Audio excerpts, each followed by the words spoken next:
పిల్లల్ని కూడా వదలకుండా మానసికంగా వేధించేటువంటి ఘటనలకి ఈ రోజున ఈ కూటమి ప్రభుత్వం తెరలేపింది. కూటమి ప్రభుత్వం తెరలేపింది. అధికారాన్ని అడ్డం పెట్టుకొని అడ్డు అదుపు లేకుండా పైశాచికత్వంగా పెట్టేయపోతున్న ఈ కూటమి పార్టీ సైకో బ్యాచ్లు ఈ రోజున విచ్చలవిడిగా విచృలంకంగా రెచ్చిపోతున్న తీరు రాష్ట్రంలోని ప్రజల్ని, మహిళల్ని, చిన్నారులను కూడా ఆందోళన పరుస్తోంది. ఈ రోజున ఆందోళన పరుస్తోంది. పసిబిడ్డల్ని కూడా లక్ష్యంగా చేసుకుని సోషల్ మీడియాలో వేధింపులకి దిగుతా ఉన్నారంటే వీళ్ళ యొక్క మానసిక పరిస్థితి ఏ విధంగా ఉందో మనందరం కూడా అర్థం చేసుకోవచ్చు. సోషల్ మీడియాని అడ్డం పెట్టుకొని ఇష్టానుసారం ఉపయోగించుకుంటూ వీరిలో ఉండేటువంటి రాక్షస ప్రవృత్తిని ఏ స్థాయిలో చూపిస్తా ఉన్నారో కూడా ఈరోజున ప్రతి ఒక్కరికి కూడా అర్థమవుతుంది. ఈ రోజున కూటమి అధికారంలోకి వచ్చిన తర్వాత వారికి ఇష్టపడినటువంటి రాజకీయ పార్టీలని, రాజకీయ పార్టీ నాయకుల్ని, అలాగే తాము వ్యతిరేకించే వారిని ఎవ్వరు కూడా అభిమానించకూడదు.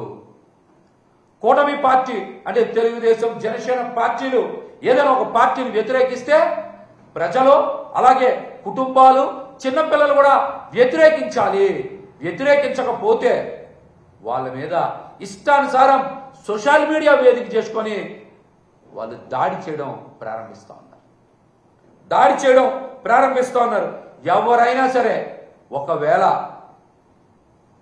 అభిమానం చూపిస్తే వాళ్ళని సోషల్ మీడియా వేదిక చేసుకొని వెంటాడుతూ, వేధిస్తూ వారు చివరికి ఆత్మహత్య చేసుకునేలాగా ప్రేరేపించే సైకో బ్యాచ్ లాగా తెలుగుదేశం, జనసేన పార్టీ తయారయ్యాయి. ఈ రోజున ఎన్ని అబద్ధాలైనా పుట్టిస్తా ఉన్నారు వీళ్ళు. ఎన్ని అబద్ధాలైనా పుట్టిస్తా ఉన్నారు.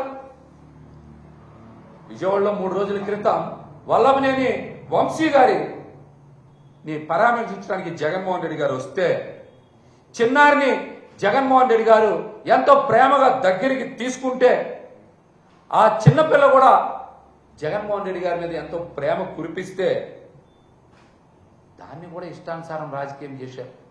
మానవీయ కోణంలో చూడక సోషల్ మీడియా వేదికగా ఎంత దారుణంగా పోస్ట్ చేశారో ఒక్కసారి చూడండి. ఒక్కసారి చూడండి. అసలు చూడండి, అసలు ఆ ఫేస్బుక్ ఐడి చూడగలమా? మనం పేరైనా చదవగలమా? చూడండి, ఆ ఫేస్బుక్ ఐడి పేరైనా చదవగలమా? చూడండి, చిన్న పిల్లకి ఎంత దారుణమైన టైటిల్స్ పెట్టారు. దానికి ముందుకెళ్ళండి. ఇక్కడ చూడండి. ఇవి జర్నలిజం విలువలు అంటారా? చెప్పమనండి, జర్నలిజం విలువలు అంటారా? ఒక డెప్యూటీ స్పీకర్ అయ్యి శాసన వ్యవస్థ నడుపుతా ఎలా ఒక పసిపిల్లని ఎంత దారుణంగా హింసించేలాగా రఘురామకృష్ణరాజు గారు అక్కడ నటన చూపిస్తున్నారు. చూడండి, ఈ జర్నలిజం విలువలు అంటారా? ఒక ప్రజాప్రతినిధి అయి ఉండి ఒక పసిపిల్ల మీద, తన మనవరాల వయసున్న పసిపిల్ల మీద రఘురామకృష్ణరాజు గారు ఎంత దారుణంగా యాక్టింగ్ చేస్తున్నారు. చూడండి, మీ ఇంట్లో పిల్లలైతే ఇలాగే చేస్తారా? మీ ఇంట్లో పిల్లలనైతే ఇలాగే చేస్తారా?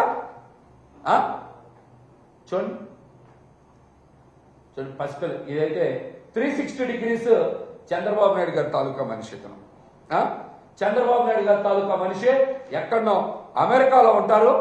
ఈయన ఇష్టానుసారం పోస్టింగ్స్ పెడతా ఉన్నాడు. ఆయన జర్నలిజం అని, సోషల్ మీడియా అని, జర్నలిజం అని, సోషల్ మీడియా అని ఎక్కడో అమెరికాలో కూర్చొని వెబ్సైట్లు ఓపెన్ చేసి ఇష్టానుసారం పోస్ట్ క్రియేట్ చేసి ఎక్కడో కలుగుల్లో కూర్చొని విదేశాల్లో ఉండి ఈయన పోస్టింగ్ చేస్తున్న ఆయన పేరు కొల్లి గోపాల్. కొల్లి గోపాల్ తెలుగు 360 అని ఉంది. తెలుగుదేశం పార్టీకి సంబంధించిన సోషల్ మీడియాని ఒక పసిపిల్లని మానసికంగా వేధించడానికి వీళ్ళందరూ ఏ విధంగా అరాచకం సృష్టిస్తున్నారు చూడండి. చూడండి, వాస్తవంగా ఆ చిన్నపిల్ల దేవికారెడ్డి విజయవాడలో నివాసం ఉంటారు.